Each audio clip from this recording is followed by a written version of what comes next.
How do I interview CEOs or other management executives as part of my qualitative due diligence on a company? Well, I've had the fortune of working for a number of different investment firms in different industries, and I worked once for a lawyer. and Yeah, there are some positive things about that. He taught me how to interview people and not lead them towards answers I wanted to hear. And so, when you're interviewing an executive in a company, don't ever ask leading questions like, "Please tell me how positive this product is from a customer feedback perspective," because of course they're going to say, "Yeah, it's positive." You might want to make it a more neutral question that doesn't lead them down the road of yes or no or positive or negative. Like, what has feedback been from customers on product X? Something like that. So don't ask leading questions. Next up, understand that all management teams are positive by nature. Usually people make CEO because they're very positive people and they're great salespeople as well. And so, I learned the hard way when I worked at Goldman Sachs. I used to work on a lot of IPOs, and it was really easy for me to get really bullish on a company with meeting the company management first before doing any due diligence. And so, what you really should do is, when you're doing research on a company and you're trying to decide whether or not it's a good investment, the last thing you should do is meet with the management team because they're always very, very positive. Just understand that going in. Okay, you always want to start meetings with a more personal side. How are you, etc. And people will really, let their guards down and just be more willing and more comfortable to spend time with you and help you understand their company better.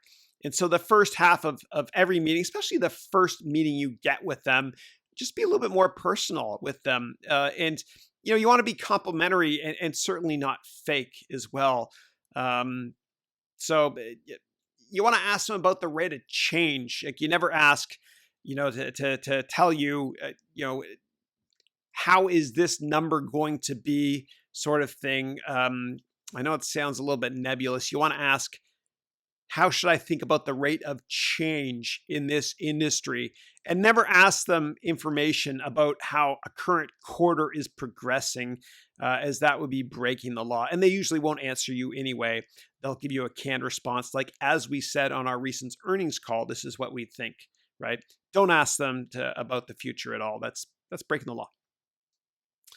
You can ask in less direct ways as well. And sometimes some people feel more comfortable answering questions when you start with, how should we think about blah, blah, blah, instead of saying, tell me about this.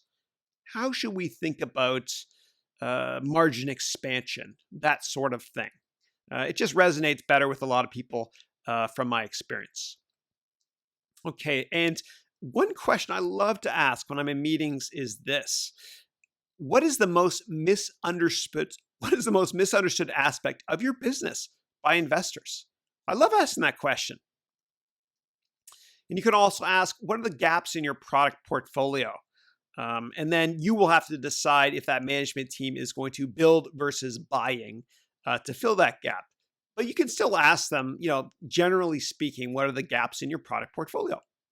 And when you ask investor relations, and those are the only people I would speak with in a company, nobody else, investor relations and the C-level executives, you can ask questions like that. Again, buy versus build. I love this one. Talk to the company you're doing a due diligence on, or potentially think of investing in. Talk to their competitors and ask them what the weaknesses are on the company you're considering investing in. They will tell you all the weaknesses. It's just human nature. And you can also ask, what new global markets are you focused on? Because a lot of times the companies you're investing in are quite large, and they might have already penetrated the current domestic market in the United States or Europe or Asia, wherever you're investing. And so just ask, what is the overseas opportunity? Next up, you want to ask, what are your strongest industry verticals? What verticals are you most focused on improving? And, a lot of times I'll look at investing in a company that is only exposed to one industry vertical, like government or telecommunications. And I hate investing in companies that are only exposed to one sector. So I love always asking about whether or not they're going to expand into other verticals longer term, and then what their go-to-market approach is. You need to understand how business tracks in general, historically speaking, during each quarter. And usually Q4 or the fourth quarter, which is the December quarter, is much better from a revenue perspective than Q1, of course. And in the summer, you get a big slowdown, especially in Europe, given vacations.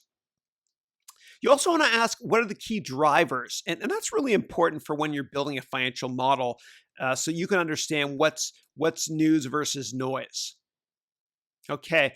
And you need to ask quantitative questions as well, like what is your total addressable market, meaning the size of the market they're in, and how much do you want to capture in 10 years? And this is very important, especially for private companies that are so early stage, they don't really have financials. Well, ask them what the size of the market is and what percent market share they want to get longer term. And this will help you creating rudimentary or basic financial models. Don't take their word for it, though. You always got to do your due diligence, okay? Always question their logic. Now, I worked at a hedge fund years ago, and it was awesome because they hired 25-year CIA and FBI veterans to teach me and my team how to tell if executives are lying to me. And I'm going to share 4 of these tips with you. Number 1, when you're interviewing somebody, a C-level executive like a CEO, and you ask them a question and they usually make eye contact with you, if they look away when they're answering that question, there's a good chance there's a lie. Okay. The second way is if somebody rambles on and on and on and on and on when answering a question, there's a good chance they're lying. A third way is if somebody covers their mouth. If they usually don't do this, if they cover their mouth while answering a question, there's a good chance they're lying.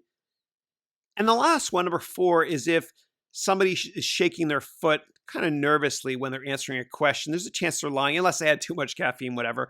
But make sure you get not just one, because one data point doesn't make a trend, but 2 or more of these telltale signals before assuming that there could be a lie in the answer you got there. Sorry, I had to break this up with something kind of funny. I thought this was a funny graphic. All right. Questions you're never allowed to ask. They are as follows. Number 1, how is the quarter going? You're asking them about how business is tracking, and they haven't released this information to the public. That's non-material public information. You can get in trouble. Don't ask this. Another one is, give me details on what company is trying to buy your company. Don't go there, because that hasn't been disclosed to the public. It's illegal. So there's something called a quiet period, and that basically means about 2 weeks before a quarter is done, management teams are not allowed to talk to you. So make sure you understand which companies have quiet periods, and please respect their wishes.